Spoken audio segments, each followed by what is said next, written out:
बेटा जो भी बच्चे ज्वाइन करते जा रहे हैं कंफर्म करते जाएं, ऑडियो वीडियो क्लियर है।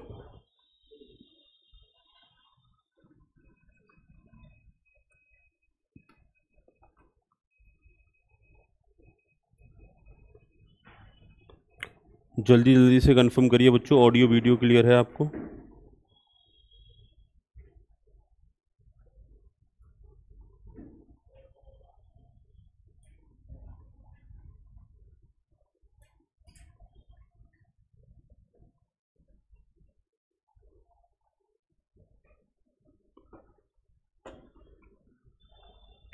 बेटा लास्ट क्लास में हम बात कर रहे थे डायमंड रूल अप्रोच को लेकर के।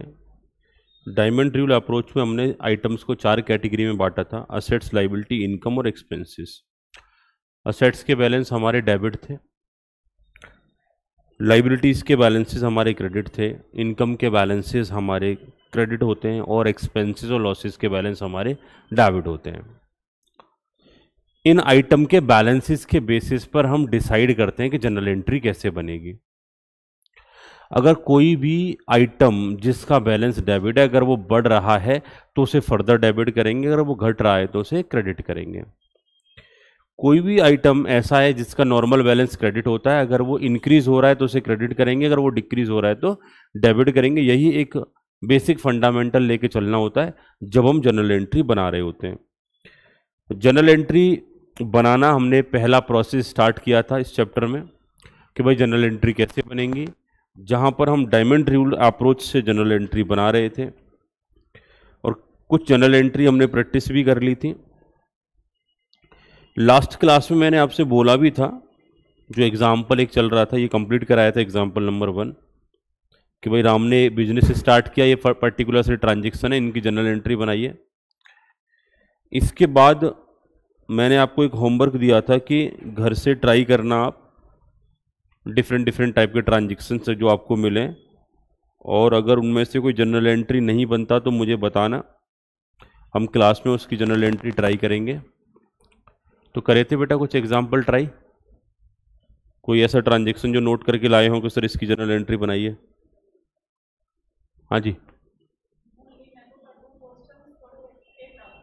अच्छा, कोई बात नहीं, नेक्स्ट क्लास में आप उन्हें नोट करके ले आना।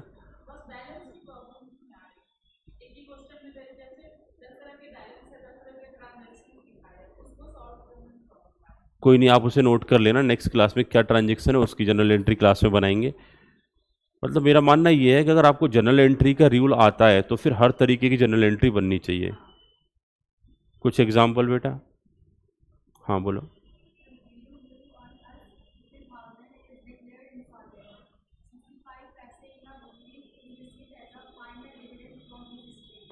चलिए नोट करा दो मुझे इसे, बाकी सारे बच्चे भी नोट कर लेंगे और फिर इस ट्रांजेक्शन को बनाएंगे बड़े सिंपल तरीके से।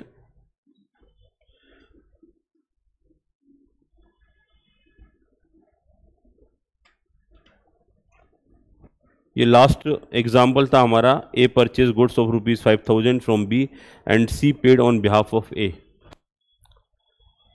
और अभी हम सिर्फ ट्रांजेक्शन नोट करके जनरल एंट्री प्रैक्टिस कर रहे हैं कि भाई हमको जनरल एंट्री बनाना आना चाहिए। बताइए बेटा क्या? हाँ हाँ हाँ हाँ, ओके,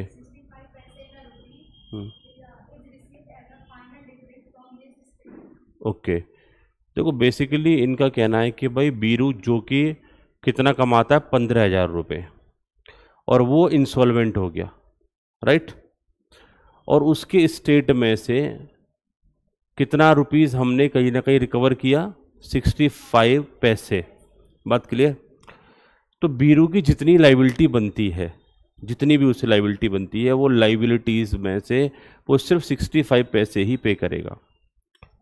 अब जब हम बात करेंगे बीरू की लाइबिलिटी को लेकर के, तो एग्जैक्टली यही क्वेश्चन था बेटा या कहीं लाइबिलिटी वगैरह भी उसकी मेंशन थी?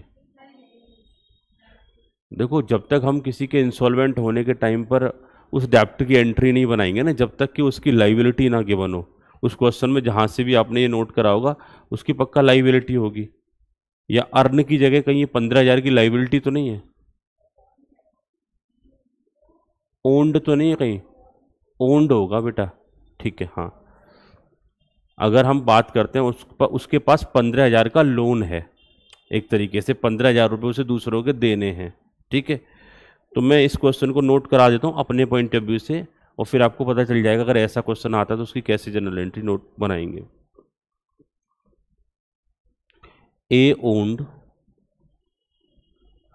₹15,000,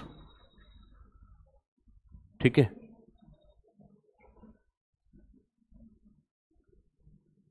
and he is insolvent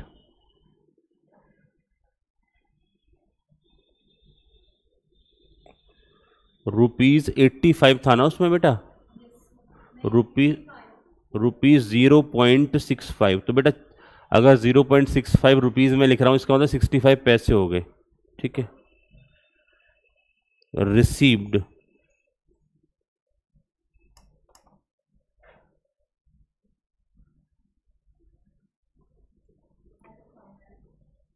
from his state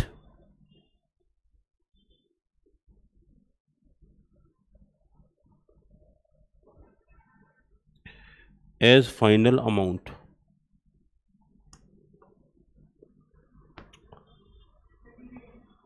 बात वही है, डिविडेंड के तौर पर हम कह, जब कोई इंसॉल्वेंट पार्टी होती है ना, तो जितना उसके स्टेट में से दूसरों को दिया जा रहा होता है फाइनली, उसे फाइनल डिविडेंड बोल सकते हैं या अमाउंट बोल सकते हैं, बात बराबर है। अब बेटा देखो इसमें समस्या ये है कि दो पार्टीज की बुक्स में एंट्री बनेंगी, एक तो जो पैसा रिकवर कर रहा है, अब ये मिस्टर ए के बारे में बात कर रहे हैं तो मतलब मिस्टर ए को हमने पैसे दे रखे हैं 15,000 रुपये, और मिस्टर ए से हमें 15,000 में से सिर्फ 65 पैसे मिले, तो कैलकुलेटर आपके पास होगा, 15,000 में मल्टीप्लाई करो 0.65 का, कितना आंसर आ रहा है,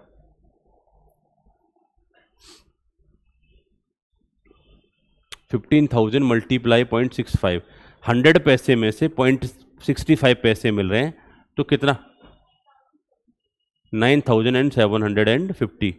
तो आपके पास जो पैसा आएगा कैश या बैंक, कितना आएगा बेटा, कैश और बैंक असेट्स होती हैं, 9,750 रुपीज़ अगर आपको मिलेगा, 9,750 रुपये अगर आपको मिलेगा तो उसे आप डेबिट करोगे।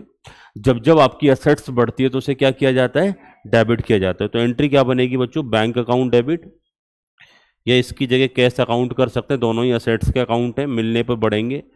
बैंक अकाउंट डेबिट 9,750, क्योंकि इतना अमाउंट आपको मिल रहा है, और जो पैसा आपको मिलेगा अगर वो बैंक के थ्रू मिला है तो बैंक में डेबिट कर देंगे, कैश के थ्रू मिला है तो कैश में डेबिट कर देंगे, उसमें कोई डिफरेंस वाली बात नहीं है। जो अमाउंट आपको मिला है उसे आप क्या कर दोगे, वो असेट्स बढ़ रही है, और जब जब असेट्स बढ़ती है तो उसके नॉर्मल बैलेंस डेबिट होते हैं, तो उसे फर्दर क्या करेंगे, हम डेबिट करेंगे। बात क्लियर। पैसा मिलना कितना था, 15,000, मिला कितना, 9,750, तो 15,000 में से 9,750 रुपये माइनस करो, कितना बना बेटा, 5,250 रुपये। ये आपके लिए क्या हो गया, लॉस हो गया। बेटा लॉस का बैलेंस डेबिट होता है, अगर लॉस बढ़े तो उसे फर्दर डेबिट करेंगे, यही बोला था ना हमने कि भाई जिसका बैलेंस डेबिट होता है तो अगर वो बढ़े तो उसे डेबिट करेंगे। लेकिन इस लॉस का नाम क्या रखेंगे कि ये हो गया आपके लिए बैड डेट्स, बैड डेट्स को डेबिट कर देंगे 5,250 रुपये से। और ये पार्टी जिससे आपने 15,000 रुपये लेने थे, ये पहले आपका डेटर था, मतलब आपकी असेट्स था, जो अब पूरा 15,000 का खत्म हो चुका है। आपकी असेट्स के बैलेंस डेबिट होते हैं, अगर कोई असेट्स कम होती है तो उसे क्रेडिट करके क्या कर देते हैं, खत्म कर देते हैं। एंट्री क्या बनेगी इसकी, असेट्स को क्रेडिट करेंगे टू ए, कितने से, 15,000, ठीक है। बीइंग मिस्टर ए इंसॉल्वेंट,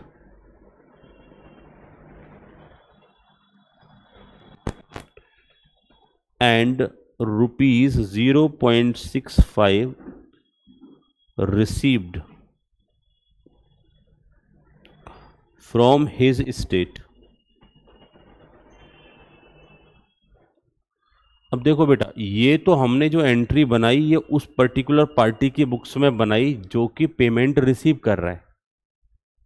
अगर हम पेमेंट करने वाली पार्टी मिस्टर ए की बुक्स की अगर हम बात करते इसी जगह, हालांकि हमने ट्रांजैक्शन को अपनी बुक्स के अकॉर्डिंगली नोट करा है, अगर यही ए की बुक्स में बन रहा होता, राइट, तो लेट सपोज हमारे बिजनेस का नाम है ए लिमिटेड, और हमने ए लिमिटेड को ए से पैसे का क्या करने हैं, रिसीव करने मिस्टर ए से। तो ऐसे केसेस में वो क्या करेगा, ए लिमिटेड उसके लिए क्रेडिटर रहा होगा, उसके 15,000 के क्रेडिटर अभी खत्म हो जाएंगे, यस या नो, और जब 15,000 के क्रेडिटर उसके खत्म हो जाएंगे तो 15,000 रुपये को वो 15,000 रुपये से ए लिमिटेड को क्या करेगा, डेबिट करेगा, हाँ या ना। दूसरा, वो पैसे पे करेगा बैंक के थ्रू, तो उसकी असेट्स कम होगी। जब किसी की असेट्स कम होती है तो उसे क्रेडिट किया जाता है, तो उसके लिए बैंक अकाउंट क्रेडिट हो जाएगा। तो A limited debit 15,000, bank to bank account 9,750, और हमारे लिए ये था लॉस, तो हमने डेबिट किया। उसके लिए जो डिस्काउंट मिला वो क्या है, प्रॉफिट, उसे क्या किया जाएगा, क्रेडिट किया जाएगा। लेकिन अब उसके कोई प्रॉफिट और लॉस की कैलकुलेशन नहीं होगी, क्योंकि आगे उसका बिजनेस चलना ही नहीं है, क्योंकि इंसॉल्वेंट हो रहा है। इसीलिए उसको एक टेक्निकल नाम दे दिया जाता है कि जितने पैसे कम पड़ रहे हैं उसे डेफिशिएंसी नाम दे देंगे। क्या नाम देंगे, डेफिशिएंसी। तो वहां एंट्री बनेगी, जब जब हम बात करेंगे A limited debit to bank account 9,750 to deficiency account 5,250। बात क्लियर। तो ये दो पार्टी होती हैं, दोनों की आपस में एक दूसरे के साथ ट्रांजैक्शन है। फंडामेंटल हमारे एंट्रीज के वही है, बस वो है कि ट्रांजैक्शन थोड़ा सा जिस तरीके से घूम रहा है उसके अकॉर्डिंगली हम इसे जनरलाइज कर देंगे। अब किसके यहाँ जनरलाइज करना है ये भी मैटर करता है कि हमने मिस्टर ए की बुक्स में अपनी बुक्स में जनरलाइज करना है या मिस्टर ए की बुक्स में जनरलाइज करना है। क्लियर। दोनों के ट्रांजैक्शन अकॉर्डिंगली अलग अलग होंगे। इसके अलावा बताओ बेटा कोई और doubt.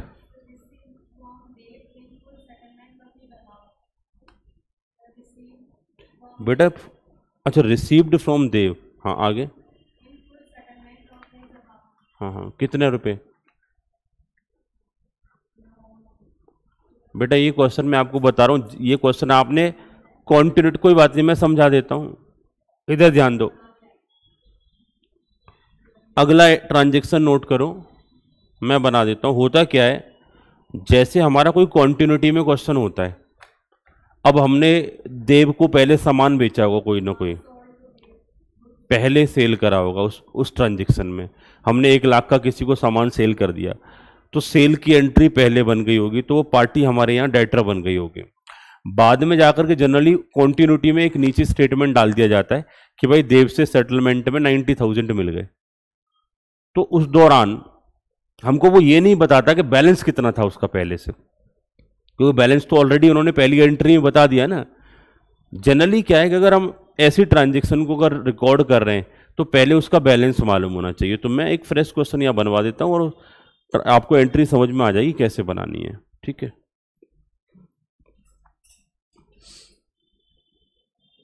Debit balance of debtor देव ₹80,000 and amount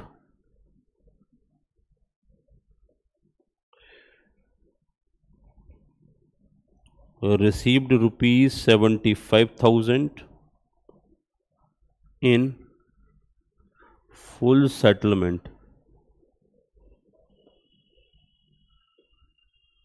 चलो बेटा इसको नोट करो, फिर इसकी जनरल एंट्री बनाते हैं।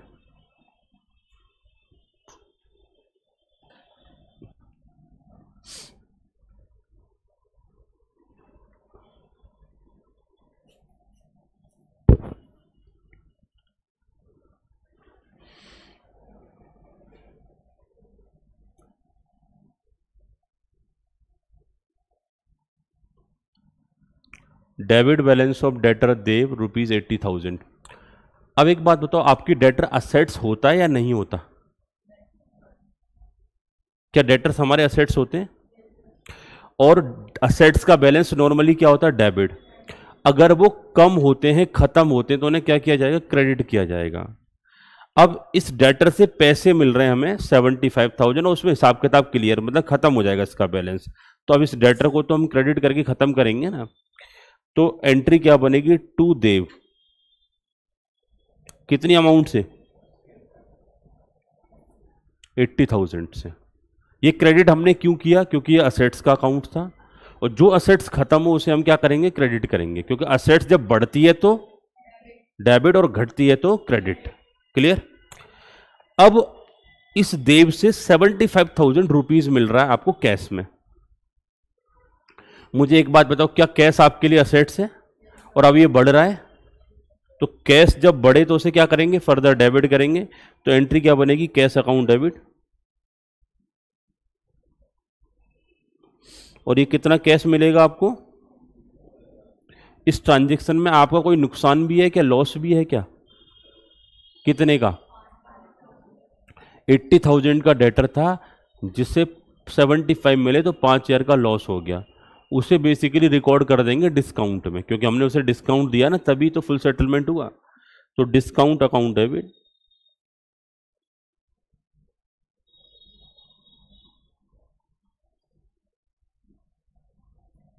ठीक है? तो जो लॉसेस की बात करें, लॉसेस के बैलेंस डेबिट होते हैं। अगर लॉसेस बढ़ रहे हैं तो उन्हें क्या कर दिया जाएगा? लॉसेस के बैलेंसेस डेबिट होते हैं। अगर लॉस हमारे बढ़ रहे हैं तो उन्हें डेबिट कर दिया जाएगा, और लॉस हमारे अगर कम हो रहे हैं तो उन्हें क्रेडिट कर दिया जाएगा। एंट्री नोट करो बेटा। Sorry, narration. Being amount received from देव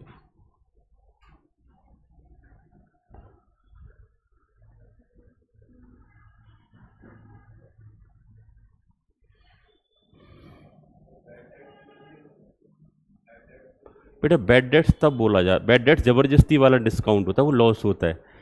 जब सामने वाला पैसे ना दे तब बैड डेट्स में डेबिट करते हैं। अब सामने वाले ने आपकी मर्जी से हिसाब किताब करके बोला है ना कि 80 की जगह 75 ले लो, तो उसे बैड डेट्स थोड़ी ना बोल देंगे। वो तो आपने एक्सेप्ट किया उसको, क्या चलो 75 करो, फुल सेटलमेंट। तो आपने ये डिस्काउंट दिया 5,000 का, ये आपके 80 के 80,000 पे ही ना करता, तब होता बैड डेट्स। फिर हम एंट्री बनाते bad debts debit to debtors, 80,000 से एंट्री बनाते हैं। क्लियर? या पहले ये 75 पे कर जाता, बाद में बोलता 5,000 रुपये बाद में दूंगा, तो हम एंट्री बनाते कैश अकाउंट डेबिट टू देव 75,000 से। बाद में जब ये 5,000 नहीं देता तो फिर बैड डेट्स में डाल देते। हाँ बेटा, क्या कह रहे हो? बेटा, जब भी डिस्काउंट अगर हमारी डेबिट में है तो वो डिस्काउंट हम दे रहे हैं, अलाउड है। और जब भी डिस्काउंट क्रेडिट साइड में आए तो वो रिसीव्ड है, क्योंकि सारी इनकम्स हमारी और प्रॉफिट्स हमारे क्रेडिट होते हैं, और एक्सपेंसेस और लॉसेस हमारे डेबिट होते हैं। तो डिस्काउंट के सामने कभी रिसीव्ड और अलाउड ना भी लिखा हो तो डेबिट साइड में अलाउड और क्रेडिट साइड में रिसीव्ड। बात क्लियर? और बताओ बेटा, कोई किसी के मन में ऐसा कुछ क्वेश्चन आ रहा हो? आगे बढ़े? चलिए, कुछ एंट्री मैं अगेन प्रैक्टिस करा देता हूँ, मैं ही नोट करा देता हूँ आपको। वैसे आपको प्रैक्टिस करनी चाहिए घर पर, अच्छा खासा संडे का टाइम मिला था आपको। हो गई थी एंट्री? चलिए, नेक्स्ट ट्रांजैक्शन नोट करें।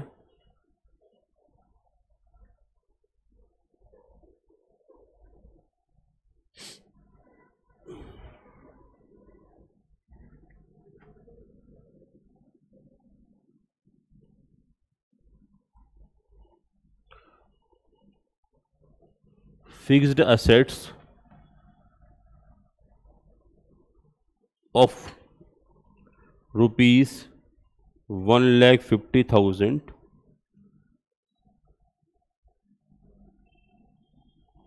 sold at loss of rupees 10,000 1,50,000 की फिक्स्ड एसेट्स थी, जिसको 10,000 रुपए के लॉस पर सेल कर दिया। एंट्री बनाइए बेटा।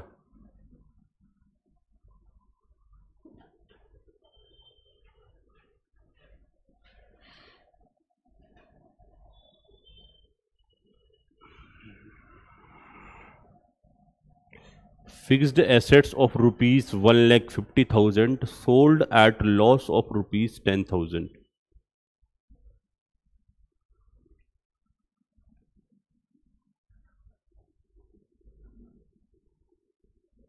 बना दिया।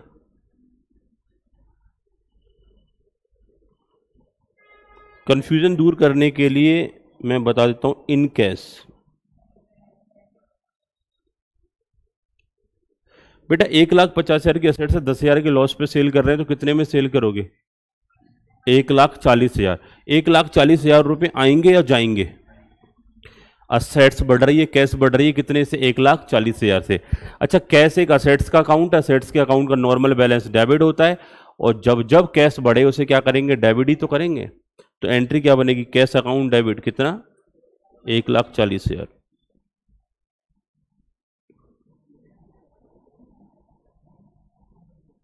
Cash account debit 1,40,000।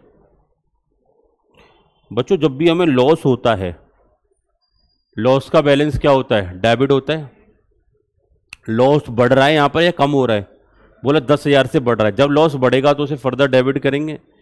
तो एंट्री क्या बनेगी? Loss on sale of assets,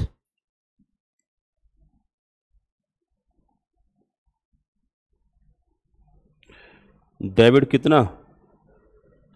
आपकी असेट्स कितने रुपए की जा रही है? बोला 1,50,000 की असेट्स अब हमारी कम हो रही है। असेट्स के नॉर्मल बैलेंस डेबिट होते हैं, बढ़ने पर फर्दर डेबिट किया जाता है, घटने पे क्रेडिट किया जाता है। लेकिन ये कितने की असेट्स घटी है? 1,50,000 की।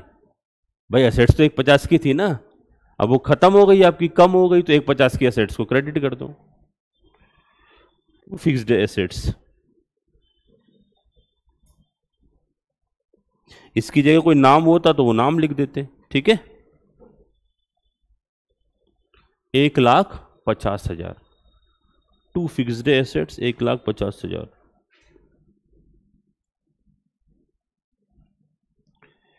बीइंग एसेट्स सोल्ड,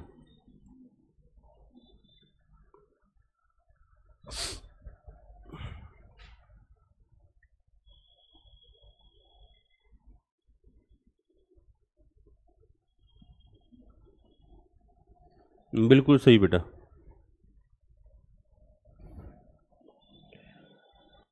अगला,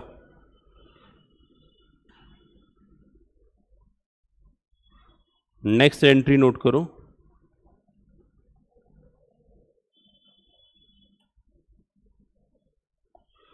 stock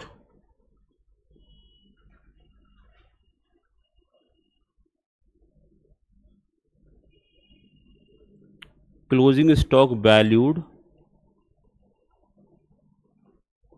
at ₹20,000। Closing stock valued at ₹20,000। Entry बनाओ। हाँ बेटा, इस एंट्री के साथ आपके कुछ कंफ्यूजन भी दूर करूंगा मैं। पहले आप प्रयास करो, पहले थोड़ा एंट्री बना के देखो।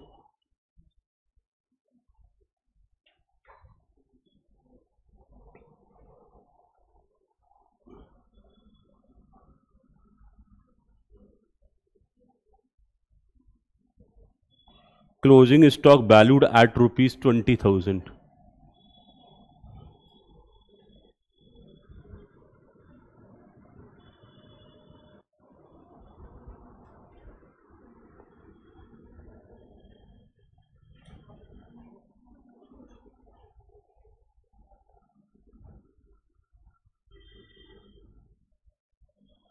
Closing stock valued at ₹20,000।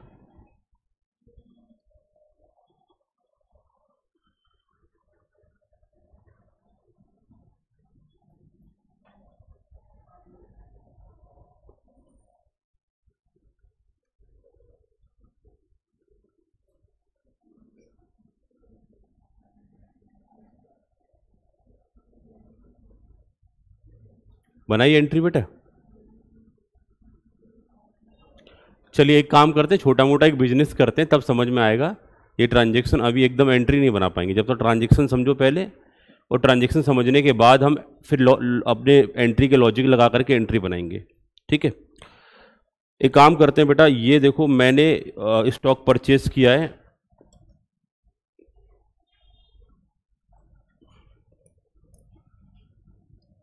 थोड़े से ज़्यादा से आइटम इकट्ठे कर लेता हूँ, ऐसा लगेगा ना परचेज में। ये 5 आइटम मैंने परचेज करे, एक आइटम मेरा कितने 10,000 रुपये का है, 5 है 6, 5 ही है, और ये 5 आइटम दिखाई दे रहे हैं ना बेटा आपको सबको, एक आइटम 10,000 रुपये का, 5 आइटम कितने के परचेज करूंगा, 50,000 के। इनमें से मैंने 4 आइटम को क्या कर दिया, सेल कर दिया। परचेज कितना करे थे मैंने, 5 आइटम, क्लियर, और सेल कितने करे, 4 आइटम। परचेज किया था 50,000 रुपये का, 10,000 का एक आइटम, सेल किया एक आइटम को 20,000 का एक, तो 4 आइटम कितने के सेल करूंगा मैं, 80,000 के। जनरली हमारी थिंकिंग क्या होती है, वो थिंकिंग के अकॉर्डिंगली मैं आपको कुछ ट्रांजेक्शन एग्जीक्यूट करके दिखाता हूं, प्रैक्टिकली दिखाता भी रहूंगा, और साथ ही साथ में हम इधर काम करते भी रहेंगे। जब हम बेटा किसी आइटम को परचेज करते हैं तो परचेज में दिखाते हैं। लेट सपोज हमने नया नया बिजनेस स्टार्ट किया, ट्रेडिंग अकाउंट बना रहे हैं, ध्यान से सुन लेना, नोट करना चाहो रफ पे नोट कर लेना, अदरवाइज समझ लेना अच्छे से। हमने परचेज कितने का किया, 50,000 रुपये के 5 आइटम, और ये 4 आइटम मैंने सेल कर दिए कितने के, 80,000 रुपये के। तो बाय सेल 80,000। ऐसे करके मैं यहां अगर जीपी कैलकुलेट कर लूं तो कितना जीपी आएगा, क्या ये जीपी ठीक है, आप बताओ, ग्रॉस प्रॉफिट ठीक है क्या, वास्तविकता में 30,000 कमाए, कितने कमाए, एक आइटम पे 10,000, 4 बेचे 40,000 कमाए, लेकिन ये 30,000 क्यों आ रहा है,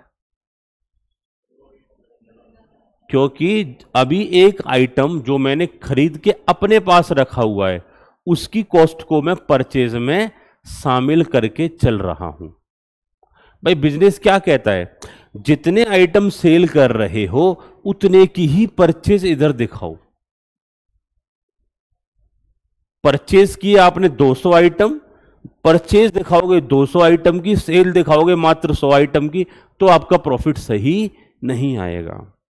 प्रॉफिट सही कब आएगा, जब जितने की सेल दिखा रहे हो उतने की ही परचेज दिखाओ। हमने गड़बड़ क्या करी अपने क्वेश्चन में, मैंने कहा था 5 आइटम 10-10 हजार के 50,000 के खरीदे, राइट, तो परचेज तो मैंने 50 दिखा दिया पूरा, और सेल दिखा रहा हूं मात्र मैं 4 आइटम की, तो इसका मतलब हमारी चीजें मैच नहीं कर रही हैं।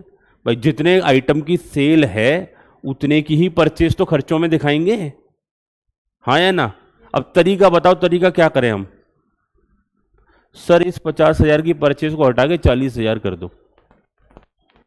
क्या बोला आपने, 50,000 की परचेज को हटा के कितना कर दो, 40,000। अगर मैं इस 50,000 की परचेज को हटा के 40,000 करता हूं तो इसी परचेज का नाम बदल के क्या हो जाएगा, एडजस्टेड परचेज। क्या हो जाएगा, टू एडजस्टेड परचेज।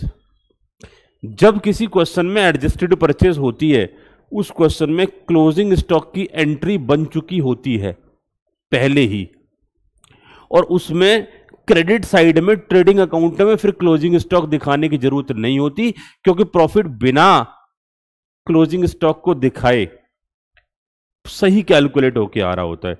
तो बेटा ये 50 की जगह 40 लिख दूंगा तो प्रॉफिट कितना आएगा फिर यहां पर, 40। क्या ये सही प्रॉफिट है। और जब क्लोजिंग स्टॉक की एंट्री नहीं बनाते तो फिर हम एडजस्टमेंट करते हैं।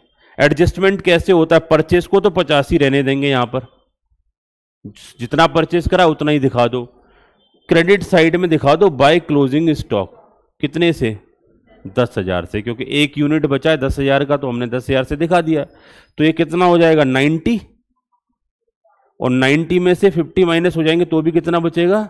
40। बात समझ में आ रही है? इसका मतलब है क्लोजिंग स्टॉक की एंट्री जैसे ही बनती है वैसे ही हमारा परचेज कम हो जाता है। मैंने आपसे क्या बोला? क्लोजिंग स्टॉक की एंट्री बनाओ, वो भी कितने से?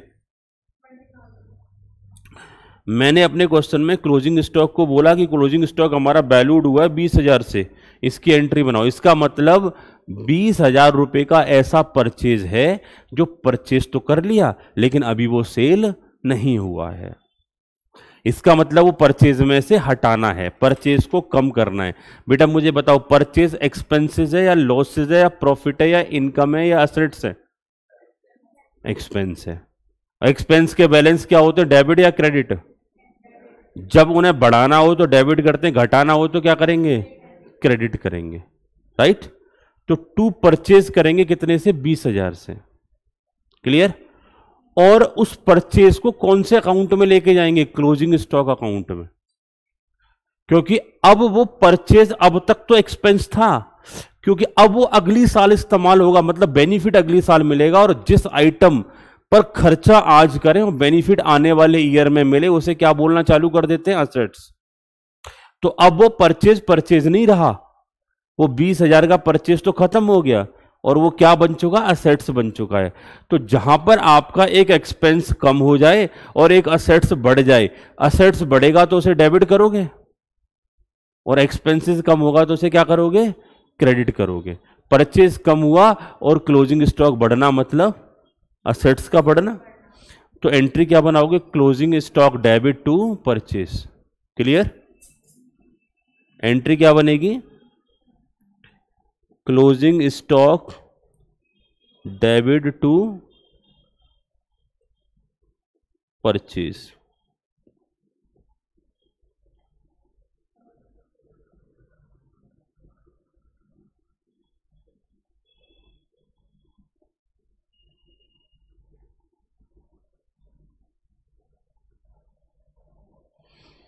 क्लोजिंग स्टॉक 20,000 पर वैल्यूड हुआ, जिसको हमने जनरलाइज कर दिया।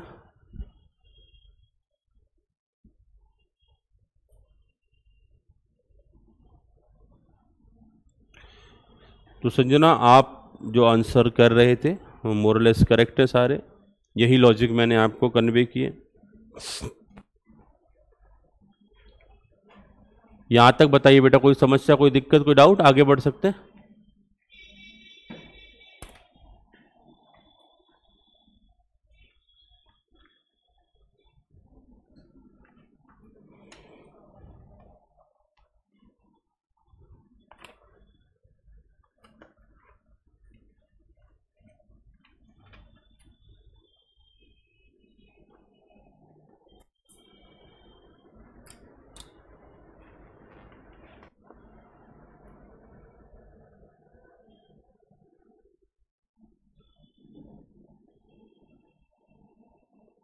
Salary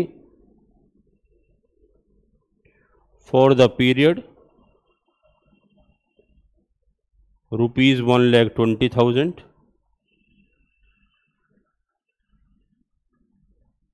rupees 80,000 paid,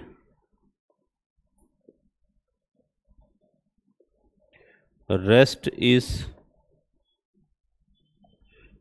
outstanding till the end of year।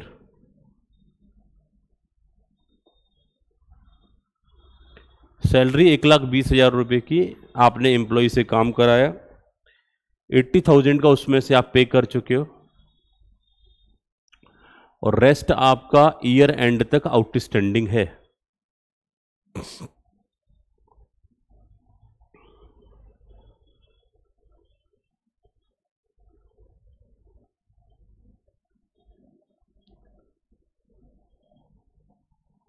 Rest is outstanding till the end of year।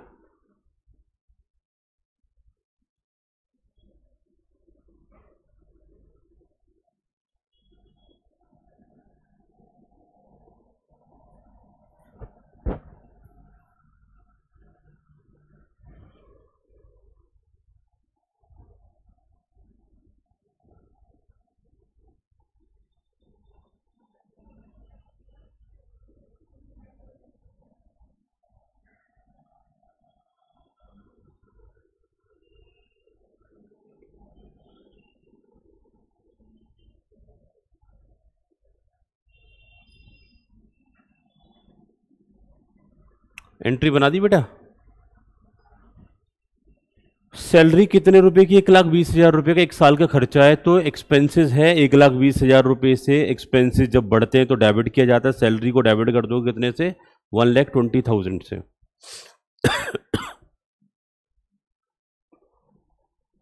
Salary debit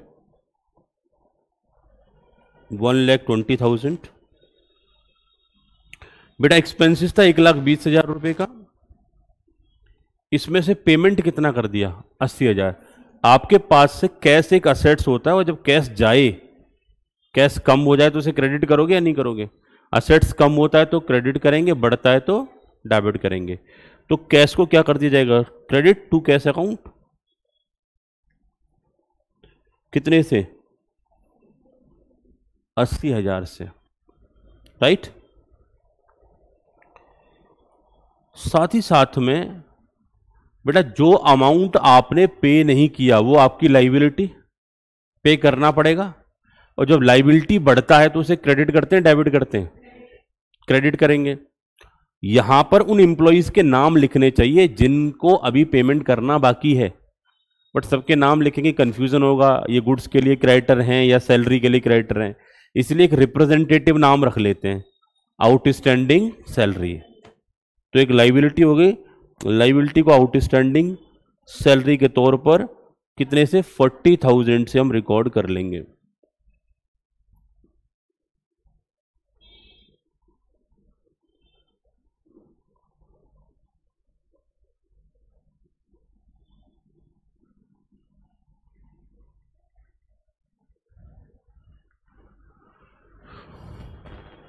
clear हो गया बच्चों? Salary account debit to cash account to outstanding salary.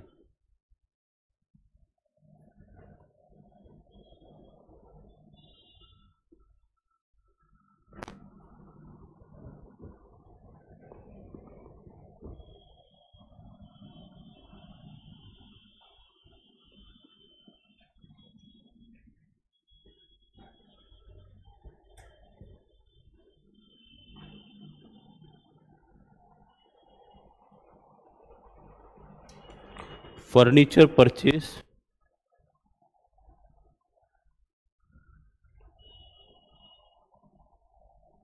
₹60,000 and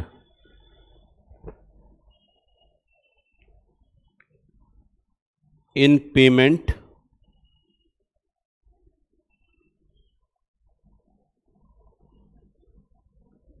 $600 equity share issued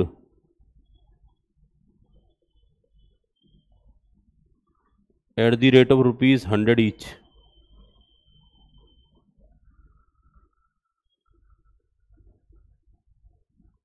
बेटा furniture purchase किया, क्या furniture आपका assets है? बिल्कुल। तो जब असेट्स बढ़ेगा उसे डेबिट किया जाएगा, तो एंट्री क्या बनेगी? Furniture debit.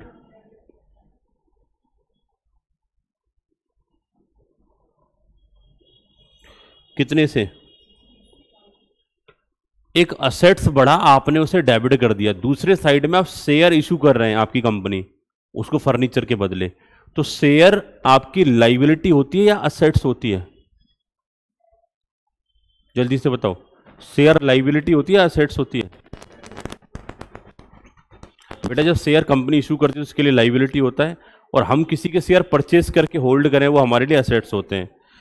तो कंपनी फर्नीचर को खरीदने के लिए शेयर इशू कर रही है अपने, तो वो शेयर लाइबिलिटी होंगे, और लाइबिलिटी जब बढ़ती है तो उसे क्या करते हैं? क्रेडिट करते हैं। फर्नीचर डेबिट करेंगे to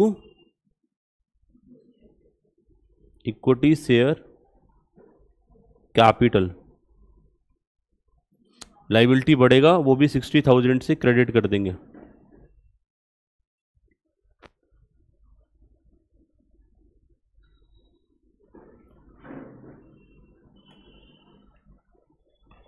being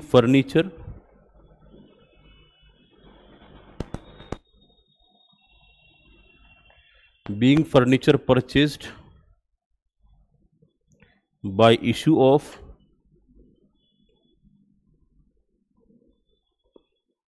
equity share, being furniture purchased by issue of equity share.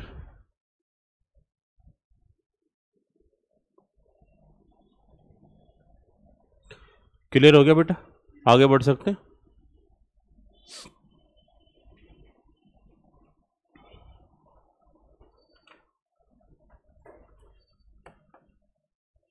हमारा असेट्स बढ़ा, हमने डेबिट कर दिया, हमारा लाइबिलिटी बढ़ा, हमने क्या कर दिया? क्रेडिट कर दिया।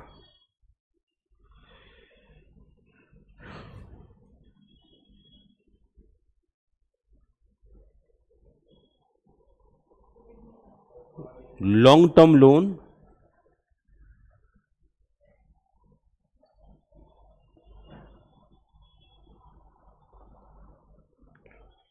Taken from SBI ₹4 lakh. SBI से लॉन्ग टर्म लोन लिया, कितने लाख का? 4 लाख का।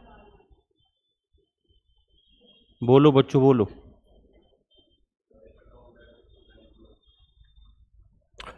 जब भी आप लोन लोगे तो जनरली वो आपके बैंक अकाउंट में डाल देते हैं। बैंक अकाउंट एक असेट्स होता है, तो बढ़ जाएगा तो बैंक अकाउंट को डेबिट कर दोगे।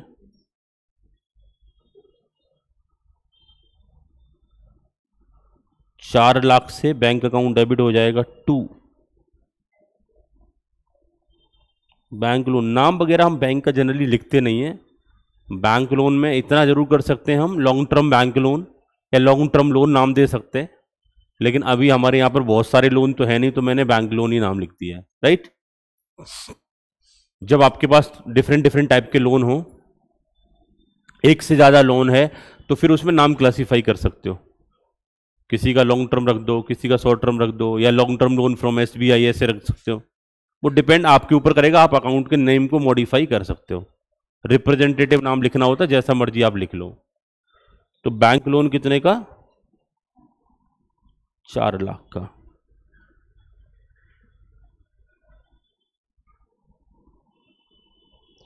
बीइंग लोन टेकन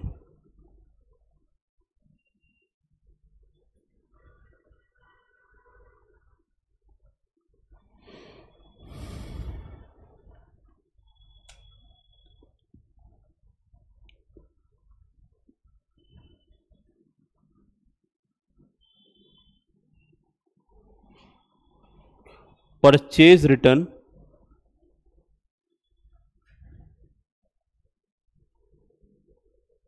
₹60,000, 60,000 रुपये का परचेज रिटर्न। क्या एंट्री बनाओगे बेटा इसकी? 60,000 रुपये का परचेज रिटर्न। बेटा एक बात बताओ, जब परचेज करते हैं तो एक्सपेंस होता है, और परचेज रिटर्न कर दिया तो एक्सपेंस कम हो गया, तो इसे क्या, परचेज रिटर्न को फिर क्या कर दोगे? क्रेडिट कर दोगे। और जब किसी के माल को वापस करोगे तो आपकी लाइबिलिटी भी कम हो जाएगी। जब लाइबिलिटी कम होती है तो उसे क्या करते हैं? डेबिट करते हैं। तो एंट्री क्या बनेगी? Creditor debit to purchase return. Right?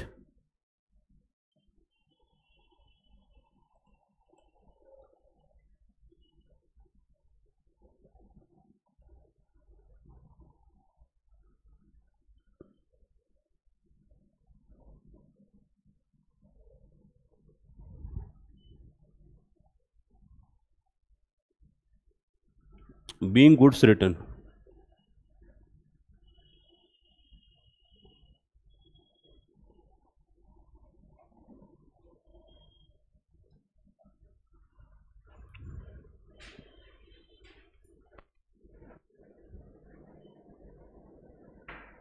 goods distributed in free sample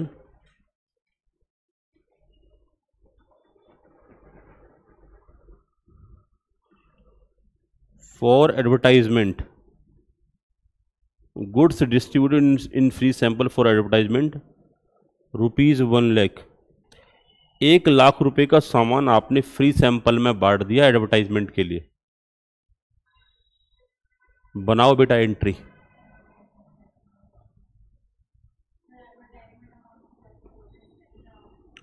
चलो एडवर्टाइजमेंट एक एक्सपेंस हो गया 1,00,000 रुपए का, समझ में आ रहा है। एडवर्टाइजमेंट को डेबिट कर दो, तो क्रेडिट क्या करेंगे?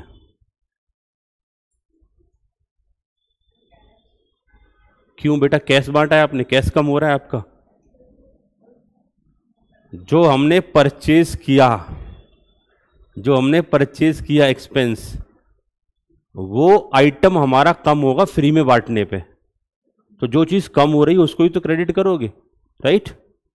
तो परचेज को क्रेडिट करेंगे। जनरली मन करता है कि कैश क्रेडिट कर दो, कुछ भी क्रेडिट कर दो, जो कम नहीं हो रहा उसे कैसे क्रेडिट कर सकते हैं, ठीक है। तो एंट्री क्या बनेगी, advertisement expenses debit,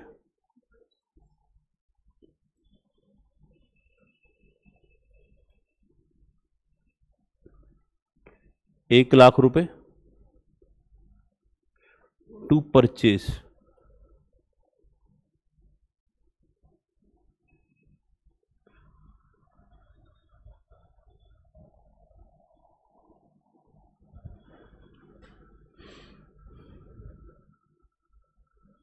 being goods purchase as free sample, sorry, goods distributed,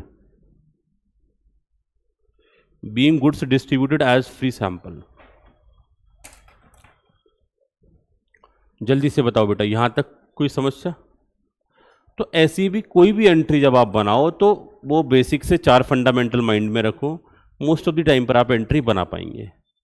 मैंने आपको जब ये चैप्टर शुरू किया था तो एक बात बोली थी बच्चों, हम पहले रिकॉर्डिंग करेंगे by way of general entry, और अब तक हमने जनरल एंट्री बनाई। अब अगला स्टेप हमारा क्या है कि हम रिकॉर्डिंग करेंगे by way of subsidiary books, कि सब्सिडरी बुक्स के थ्रू रिकॉर्डिंग कैसे की जाती है, जनरल एंट्री के थ्रू रिकॉर्डिंग कैसे की जाएगी और सब्सिडरी बुक्स के थ्रू रिकॉर्डिंग कैसे की जाएगी, और सब्सिडरी बुक्स के थ्रू रिकॉर्ड करने का कोई फायदा है वो हम देखेंगे। क्लियर? चलिए स्टार्ट करते हैं। एक क्वेश्चन नोट करते हैं।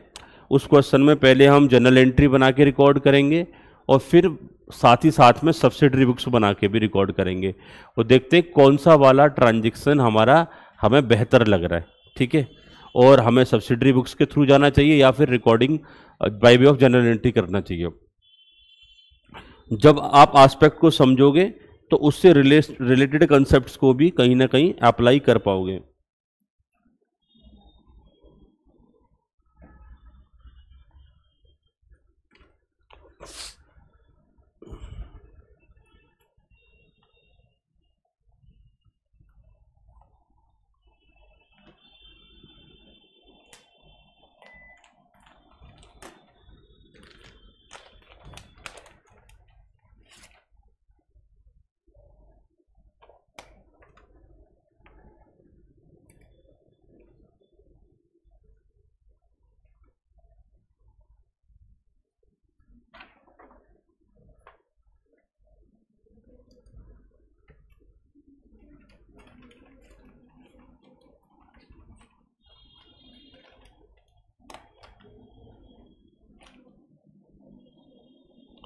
चलो बेटा एग्जाम्पल नोट करो एक।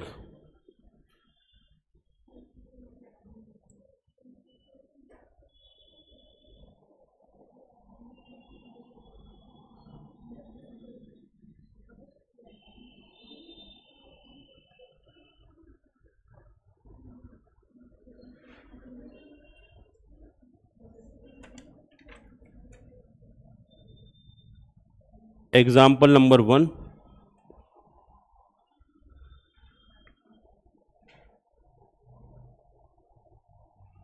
और यहां से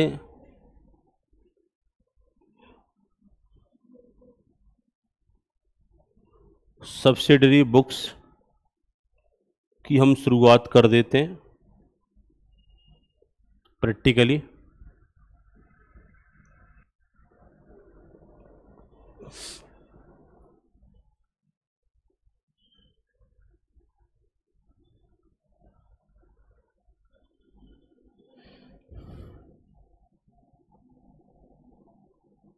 goods purchase goods purchase rupees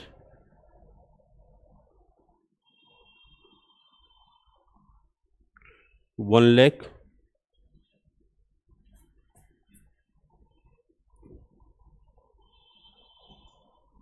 from Mohan, लिख लो इसे बेटा।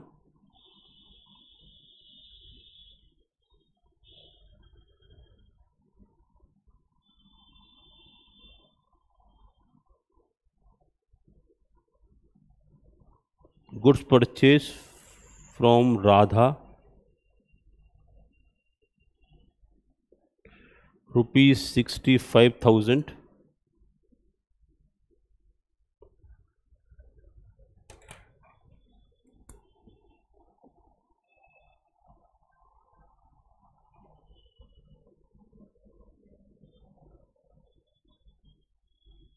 Goods purchase from Gita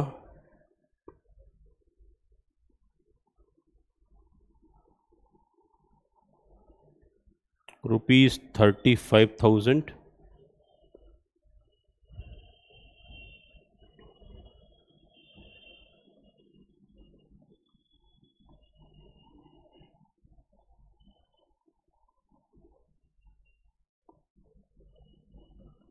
goods purchase from Ramesh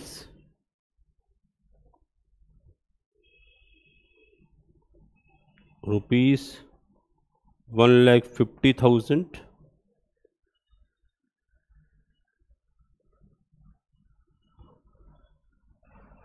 goods purchase from Mahesh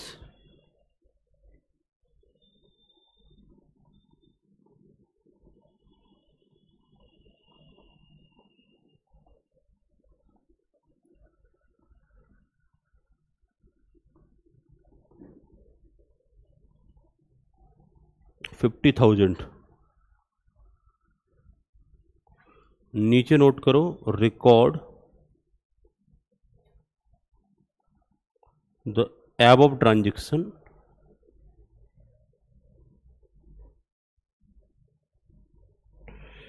in journal as well as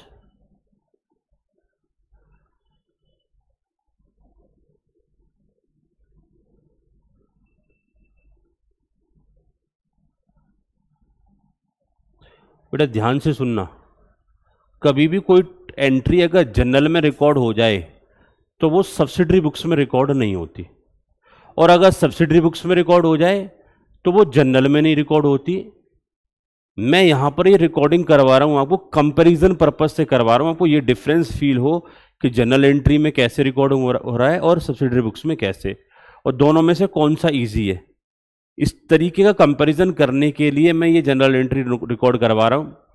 कभी भी कोई भी रिकॉर्डिंग एक ट्रांजैक्शन की जनरल और सब्सिडरी बुक्स में नहीं होती, अगर कर दी तो वो डुप्लीकेट एंट्री बन जाती है। बात क्लियर? तो फिर मैं यहाँ नोट करवा देता हूँ, बाद में आप भूल सकते हैं कि सर आपने 2 बार रिकॉर्ड करवा दी। फॉर कंपैरिजन पर्पस, या अकाउंटिंग पर्पस से नहीं, कंपैरिजन करने के पर्पस से हम नोट कर रहे हैं। बनाओ बेटा सॉल्यूशन। पहले जनरल तो बना ही सकते हो ना आप, बनाओ।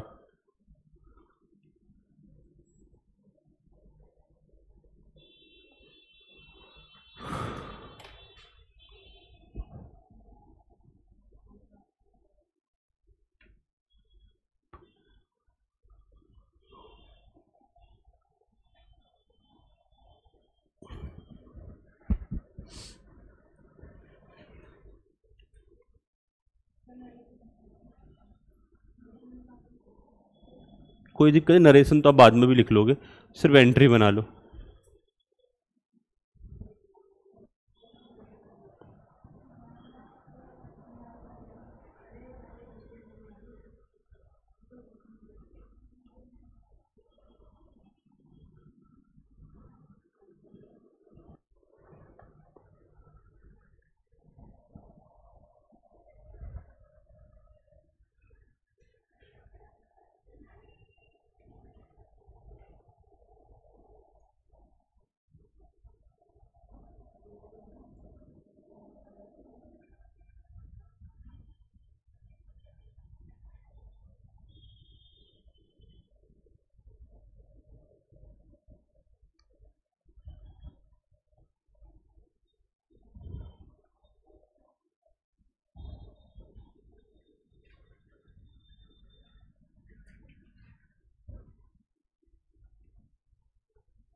हो गया बेटा?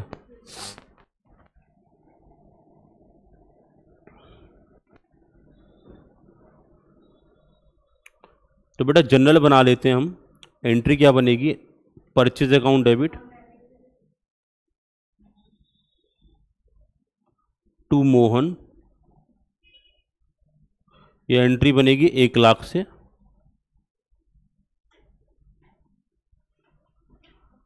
दूसरी एंट्री क्या बनेगी बेटा? सेम एंट्री बनेगी परचेज अकाउंट डेबिट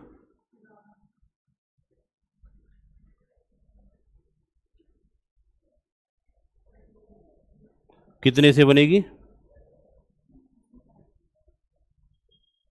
अब आपके मन में एक विचार आ रहा होगा कि सर ऐसा नहीं कर सकते, परचेज अकाउंट को एक ही बार डेबिट कर लो, फिर to Mohan, to Radha, to Geeta, to Ramesh, to Mukesh. बेटा ऐसा नहीं कर सकते, क्योंकि जब हमारा कोई परचेज होता है ना, वो क्रोनोलॉजिकल ऑर्डर में होता है। आज हम मोहन से परचेज कर रहे हैं, तो हमको क्या पता हम 10 दिन बाद राधा से भी परचेज करेंगे, गीता से भी परचेज करेंगे। एंट्री को ओपन थोड़ी ना रखेंगे।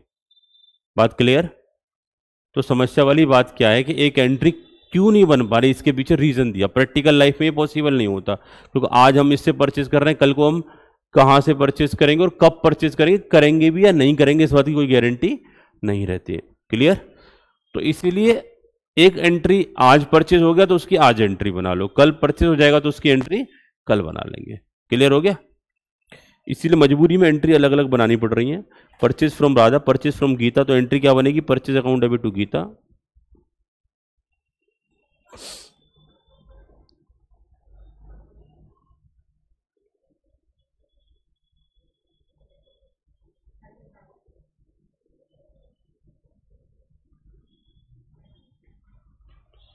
आगे बढ़े बेटा। 3 एंट्री बनाई, चौथा एंट्री रमेश और महेश से परचेज है।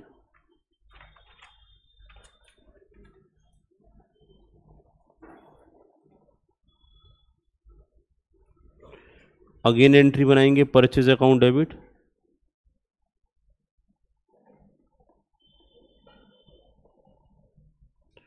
टू रमेश, और नेक्स्ट एंट्री है परचेज अकाउंट डेबिट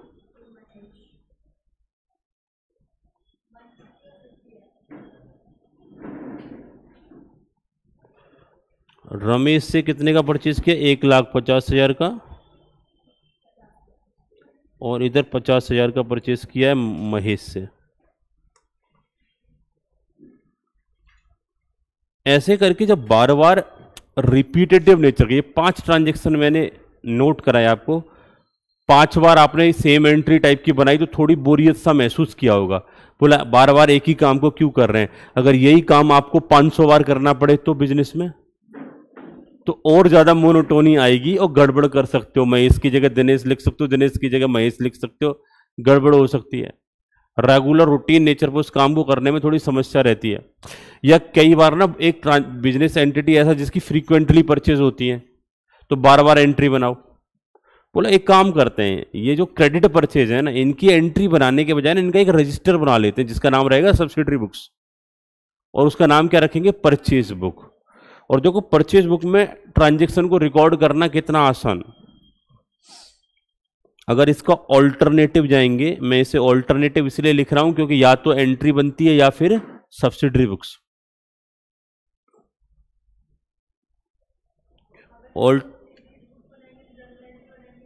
नहीं, जिस आइटम को सब्सिडरी बुक्स में ले गए उसकी जनरल एंट्री नहीं बनेगी, डायरेक्ट सब्सिडरी बुक्स बनेगी। फिर वही तो मैं बोल रहा हूं, या तो सब्सिडरी बुक्स या फिर जनरल एंट्री। आपको याद है 12th क्लास में टीचर्स ने आपको बताया होगा कि अगर शेयर कैपिटल वाला चैप्टर था कि बेटा जिस केस में कैश बुक बनाने को बोला जाए उस केस में कैश की एंट्री नहीं बनानी, क्योंकि हाँ वो जिनमें बैंक आता है वो एंट्रीज आपको नहीं बनानी। इसका मतलब वो एंट्री कहाँ जाएंगी? सीधी की सीधी कैश बुक में चली जाएंगी। तो उनको फिर जनरलाइज नहीं करना, क्योंकि कैश बुक एक सब्सिडरी बुक्स है, और जो एंट्री कैश बुक में चलेगी फिर उसकी जनरल एंट्री पास नहीं होगी। क्लियर? ऑल्टरनेटिव सॉल्यूशन, यहां हम बच्चों बनाएंगे एक cell book, sorry purchase book ना,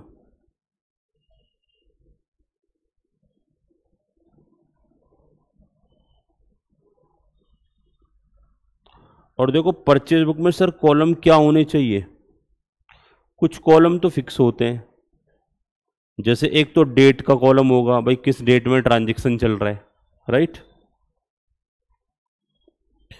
एक डेट के अलावा बच्चों अमाउंट का कॉलम होगा लास्ट में, ये कॉलम फिक्स रहेगा। अमाउंट के बराबर में एक लेजर फॉलियो नंबर होगा LF, वो तो LF नंबर तो हमारा जर्नल में भी होता है जब जर्नल बनाते हैं, क्योंकि यहां से एंट्री हमें लेजर में लेके जानी है, तो लेजर फॉलियो नंबर होगा उधर।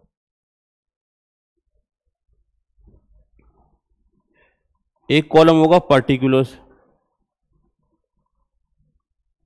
जिसमें ट्रांजैक्शन की डिटेल लिखोगे। इसके अलावा बेटा यहां और कॉलम बढ़ाए जा सकते हैं सब्सिडरी बुक्स में, जैसे क्वांटिटी का कॉलम बढ़ाया जा सकता है, रेट का कॉलम बढ़ाया जा सकता है। रेट और क्वांटिटी आपस में मल्टीप्लाई होकर कहाँ चला जाएगा, अमाउंट में।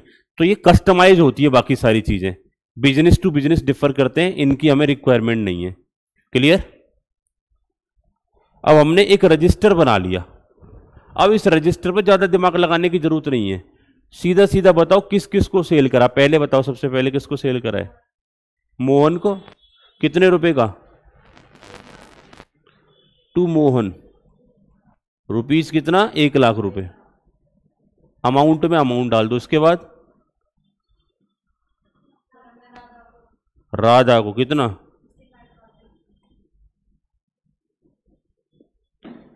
65,000 टू राधा। आगे गीता को कितने का, 35,000। फिर आगे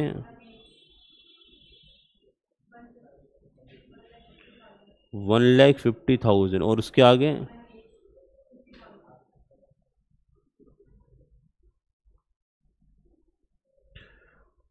बताओ बच्चों, क्या प्रैक्टिकली ऐसे करके नाम लिख पाना आसान रहेगा? और इसमें एक फायदा और है कि जो कॉमर्स बैकग्राउंड का नहीं भी है उसको भी बिठा सकते हो आप, कि तुम्हारा काम है जब भी हमारा परचेज होगा तो इस रजिस्टर पे बस ये चढ़ाते जाना है, बोले 2 करके पार्टी का नाम लिखते चले जाना और अमाउंट आगे लिखते चले जाना। हाँ या ना। तो आप कोई बहुत ज्यादा एक्सपर्ट ना बिठा करके अगर नॉर्मल पर्सन सा भी बिठा दोगे, वो भी आपके परचेज के ट्रांजैक्शंस को क्या करता रहेगा, रिकॉर्ड। पहली बार बुक्स ऑफ अकाउंट में जब भी आप ट्रांजैक्शन को नोट डाउन करते हो उसे रिकॉर्डिंग बोलते हैं। या तो आप सब्सिडरी बुक्स में रिकॉर्ड कर लो या फिर उसे जर्नल एंट्री में, दोनों को क्या बोला जाएगा, रिकॉर्डिंग ही बोला जाएगा। क्लियर हो गया? यहां तक कोई समस्या? आगे बढ़ सकते हैं। तो ये बच्चों हमारा रिकॉर्डिंग था, by way of purchase book किया हमने और इसी की हमने जनरल एंट्री बनाई। तो अब देख रहे हो कि दोनों में से काम आसान कौन सा वाला है, सेकंड वाला आसान काम है। लेकिन ये हर केस में पॉसिबल ही नहीं है। मान के चलो साल में आपकी 1,000-1,500 परचेज होती हैं, तो आपका ये रजिस्टर बढ़िया काम करेगा। और साल में होती आपकी 2 परचेज है, तो 2 जनरल एंट्री बना लो, काम खत्म। परचेज बुक बनाने की जरूरत ही नहीं है आपको। तो अगर परचेज बुक बनाना है या जनरल एंट्री बनाना है वो डिपेंड करेगा आप पर। और इसीलिए हर एक ट्रांजैक्शन की सब्सिडरी बुक से नहीं बनती। सिर्फ सेल परचेज ज्यादा होते हैं तो इन दोनों की सब्सिडरी बुक्स बनती है, इन दोनों के रिटर्न ज्यादा होते हैं तो इनकी सब्सिडरी बुक्स बनती है, कैश ट्रांजैक्शन ज्यादा होते हैं तो उसकी सब्सिडरी बुक्स बनती है। लेकिन BRBP ट्रांजैक्शन पुराने टाइम में होते थे तो उसकी सब्सिडरी बुक्स बनती थी। जो ट्रांजैक्शन बार बार होते हैं उनकी सब्सिडरी बुक्स बनाते हैं। कभी भी फिक्स्ड एसेट्स को रिकॉर्ड करने के लिए कोई सब्सिडरी बुक्स नहीं बनाते, क्योंकि वो कभी कभार होने वाला ट्रांजैक्शन है। कैपिटल को रिकॉर्ड करने के लिए उसकी कोई सब्सिडरी बुक्स नहीं बनाते। क्लियर? तो जो आइटम कैश में मिला है उसके लिए तो सब्सिडरी बुक्स बना लेंगे, लेकिन अदर देन कैश, यानी कि उधार हमने एसेट्स परचेस करा और कैपिटल लगाया काइंड में, तो उसके लिए सब्सिडरी बुक्स हमें बनाने की जरूरत नहीं है। उसकी रिकॉर्डिंग कहां पर करेंगे, जनरल में करेंगे। क्लियर हो गया बेटा? आगे बढ़ सकते हैं। तो सब्सिडरी बुक्स 2 रूट होते हैं। जैसे हमें मुंबई जाना है तो बाय प्लेन भी जा सकते हैं और बाय ट्रेन भी। अब ऐसा तो नहीं प्लेन से चले गए फिर ट्रेन से अलग जाएंगे, दोनों व्हीकल से तो नहीं जाएंगे ना, एक साथ जाके आ जाएंगे तब दोबारा जा सकते हैं दूसरे व्हीकल से। तो एक ट्रांजैक्शन को 2 बार रिकॉर्ड नहीं किया जा सकता। उसकी जनरल एंट्री और सब्सिडरी बुक्स दोनों जगह पर उसे नहीं दिखा सकते, दोनों में से किसी एक ही जगह पर दिखाना पड़ेगा। बात क्लियर? इसका और ज़्यादा बेहतर जो क्लैरिटी हमें होगा सब्सिडरी बुक्स का, वो तब होगा जब हम सब्सिडरी बुक्स के बेसिस पर लेजर अकाउंट बनाएंगे, राइट। तो ये तो थे बच्चों हमारे ट्रांजैक्शन, जहां पर हम किसी ट्रांजैक्शन को रिकॉर्ड करने के बाद उसकी जनरल एंट्री बनाई और सब्सिडरी बुक्स का एक एग्जांपल लिया यहां पर। अब हम क्या करेंगे, फुल फ्लैश केस स्टडी चलेंगे, केस स्टडी बनाएंगे और उसके अकॉर्डिंगली फिर लेजर में एंट्री उसकी करेंगे, ठीक है। तो एक क्वेश्चन नोट करो बेटा,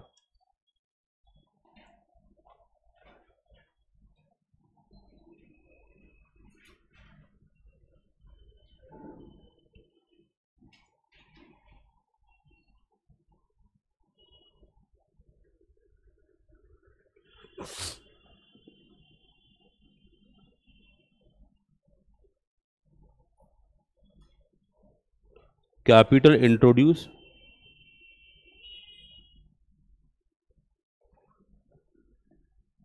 bye Ram in business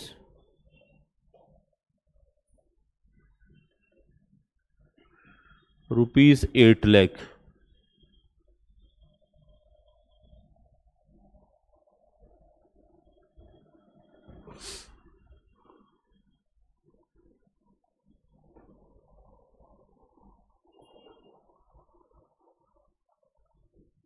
goods purchase in cash ₹2 lakh।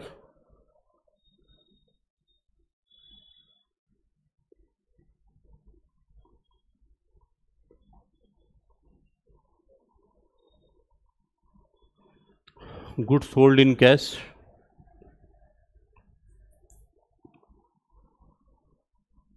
₹6 lakh।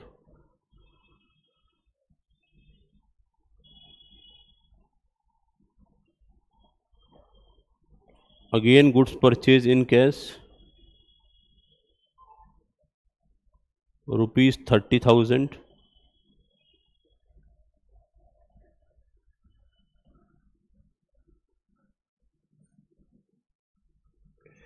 Goods sold in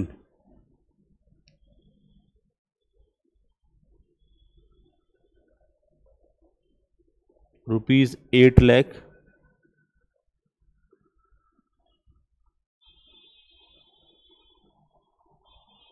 Salary paid in cash ₹80,000।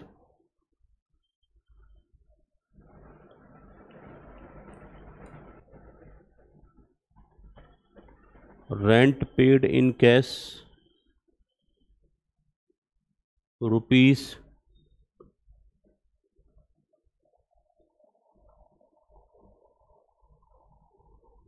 ₹1,20,000।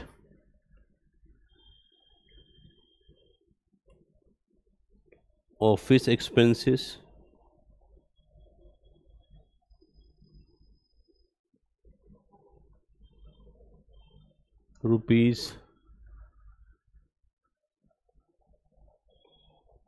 ₹30,000।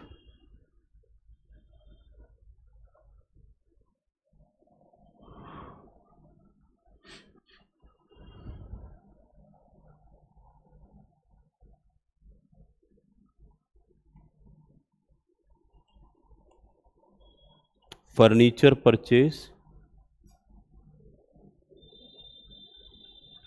in cash ₹50,000। Furniture purchase in cash ₹50,000।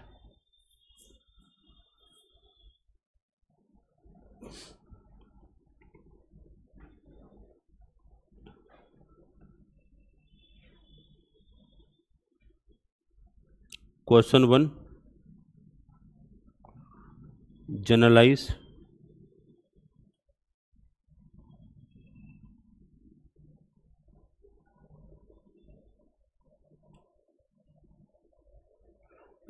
the transaction। Question number 2,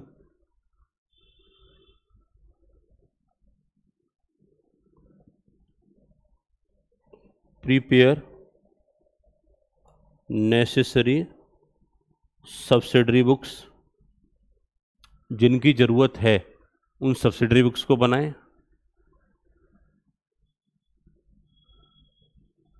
question number 3, prepare laser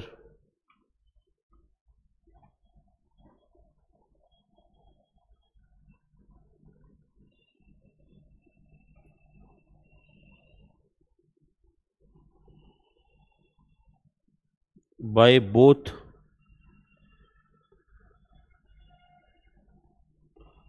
both the above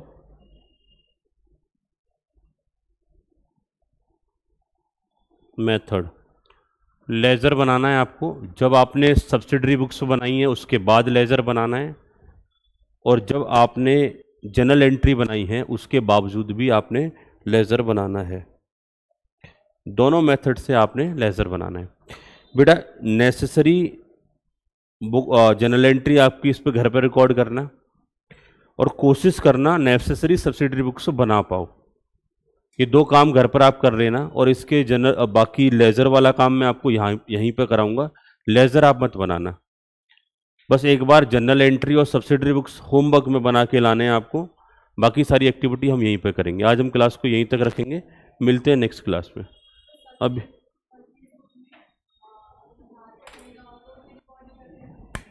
बेटा इसमें सिर्फ और सिर्फ cash book बनेगी, क्योंकि सारे transaction cash में।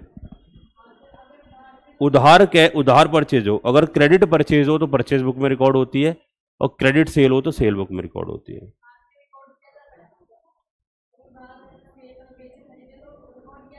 Purchase book में रिकॉर्ड किया जाएगा।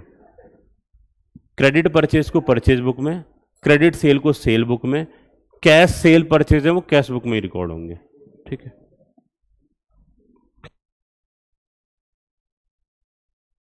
इनको नहीं तो यहां आके करेंगे फिर से।